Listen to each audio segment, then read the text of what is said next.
Hello, in this video we're going to look at writing linear equations in standard form. Standard form is not the most popular form because it doesn't have any advantages as far as like looking at it and knowing right away properties of the line necessarily. I guess x and y-intercepts, you make an argument for that, but it doesn't have the advantages of slope-intercept form, which is one of the forms we've talked about, which is y equals mx plus b, because here you can just look at the equation and see the slope, see the y-intercept, or point slope form, which is another form that we've talked about, and that's the y minus y1 is equal to m times x minus x1. The advantage of this is you can see a point on the line very quickly. You can also see the slope. So both of these forms have some good advantages, practically speaking, but standard form is this. We use ax plus by equals c, and so you can find the y-intercept and x-intercept quickly by plugging in 0, but it is not the y and x-intercept. There's no slope that you can see right away. It's just a standard way to write a line. There are a couple rules, and the biggest one is a, b, and c are integers. So first, like x and y have to be on the left side. The constant is on the right. And then a, b, and c are integers, so there's no fractions, or that's how we are going to define it. And technically, you could define this however you want, but no fractions is a thing. And I have a habit of making x positive, but that doesn't have to be true at all. Okay, so let's look at what this is going to look like. It's going to build a lot on what you already know about writing the equation of a line. So basically, if you want to write in standard form, you have to find the slope first. It's always slope that we go back to. So we have y2 minus y1, so -2 minus -1 over x2 minus x1. Remember, the y's go on top, the x's are on bottom. And then really watch your signs here. This is a really easy spot to mess up. So we get -1 on top and then 1 on bottom. So the slope of this line is -1. And then we can just pick a point to write point slope form. If you want to solve for b, you can, but it's a little quicker just to say, well, my equation is y minus y1. So we change the sign, make it +1. The slope is -1, so we're just going to use a negative. And then x minus x1, which is 1.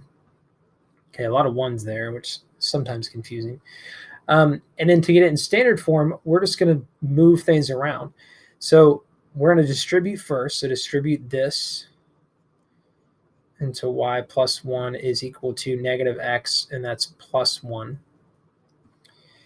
And then what happens here is when we subtract, we'll do it in 2 steps. Actually, let's move. We don't want this over here. We want all the numbers on the right for standard form. So we'll subtract that over.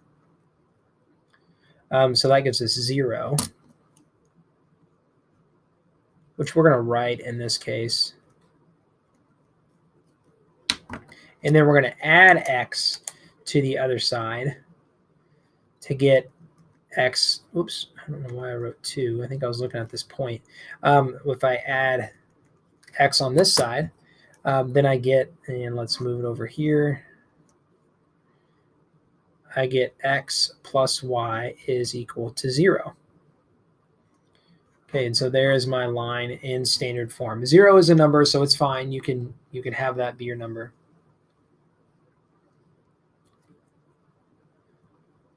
Okay, example 2 says write an equation in standard form with the points 3, -1, and 2, -3. So pause the video for a moment and try to do that on your own.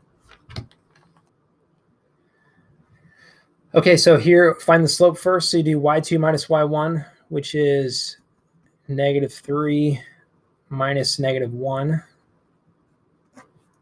over 2 minus 3.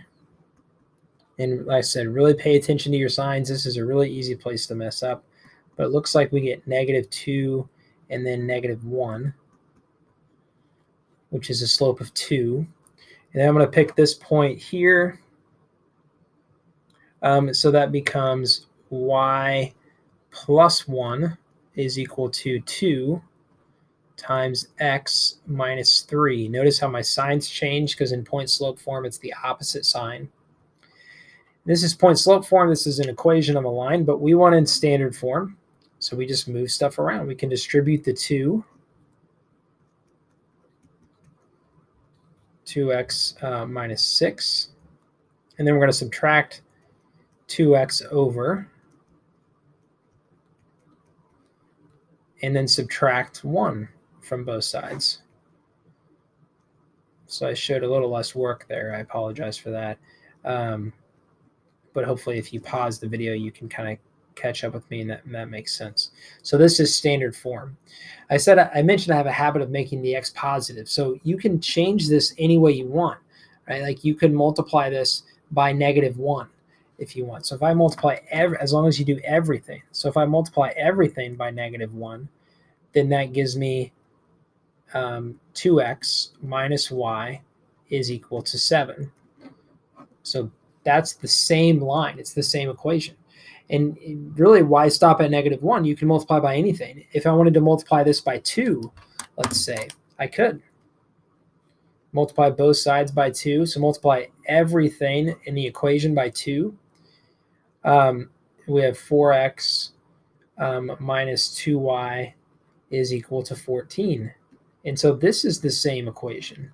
This, and this all represent the same line, which is pretty confusing and pretty hard to understand. But it's worth maybe pausing and thinking about if you go to like a graphing calculator, if you do like one is desmos.com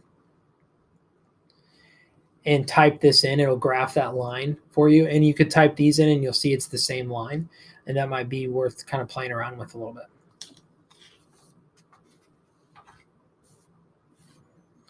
Okay, another type of problem we're going to look at is just finding basically something other than x or y. And so we can find a if we know some information. The reason why we can find a, if I know this, and it's going through the point here, then this is x and this is y. So I have a times -1 plus 3 times 0 is equal to 2. And anytime you have an equation with just one unknown or one variable, which is a in this case, you can solve for a. You can figure out what it is. So this is -a plus 0 is equal to 2. Divide by -1, and a is equal to -2.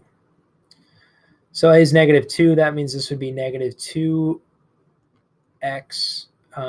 plus 3y is equal to 2.